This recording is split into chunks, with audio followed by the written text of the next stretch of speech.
issue that parliamentarians have to deal with, without any question, is the fact that there are about 800 land claims in this country from First Nations, and they've just gone on for, in some cases, an interminable length of time.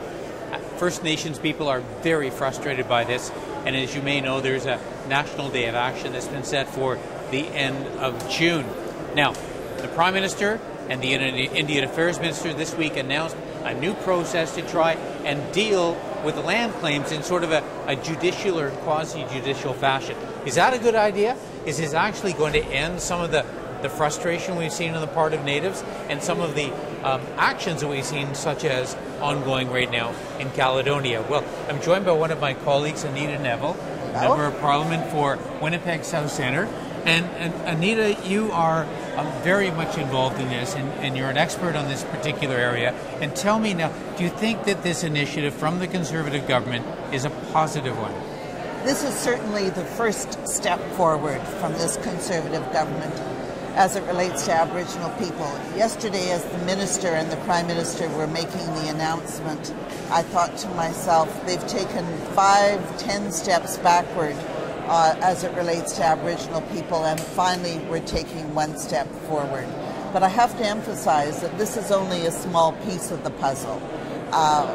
They are doing it, and even one who is not a cynic might question the timing of their announcement before June 29th. It's only a week or 2 weeks away. That's true.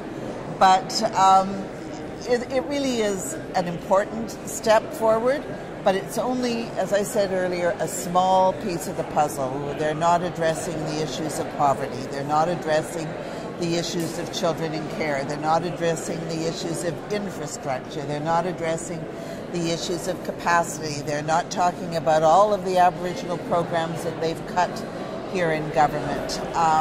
So, having said that, though, it is a step forward, and it is something that our leader has very much endorsed in his own leadership campaign. Well, the Conservatives, when they came to power, of course, they abrogated the Kelowna Accord, which dealt with a whole range of issues. That's true.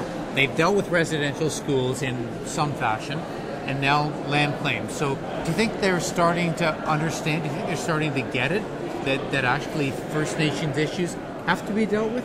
Well, I think they're beginning to get it. I think that they're perhaps getting a glimmering of understanding that Canadians care about the gap that exists in the standard of living between Aboriginal and non-Aboriginal Canadians. But I just want to comment when you say that they dealt with the residential schools agreement, Garth.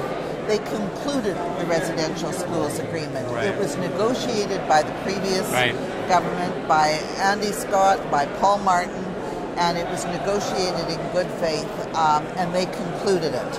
And they had no option. What we are waiting for, though, on the residential schools agreement is an apology, and that has not been forthcoming from the government of Canada. This government has a hard time saying, I'm sorry, sometimes. They certainly do. Don't they?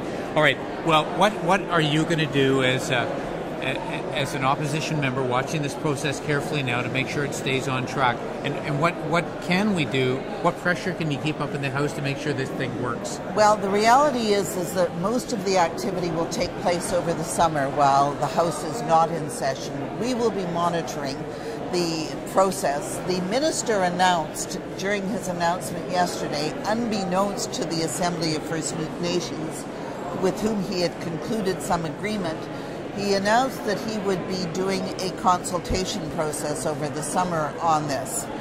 Nobody knew about this. Nobody knew whether he was assigning resources to it, to First Nations, to his own department. So we'll be watching to see if there is a consultation process going on, who he's consulting with, how he's consulting, and whether it's meaningful. We will be staying in touch with the Assembly of First Nations and those who will be involved in working with him on the framework to draft the legislation. And we have a wide network now within Aboriginal communities across the country, so we'll be staying in touch with them. All right, well, you know, let's hope for the sake of this issue. It's important. Let's hope it works, and all of us working together from all parties to make sure we resolve it. I just hope this government is acting in good faith. Absolutely. I have this concern with them when it relates to Aboriginal issues of buyer beware. So let's see. Well, benefit of the doubt. Anyway, okay, Anita Neville, thank you very much. Thank you very much. And thanks for watching MPtv.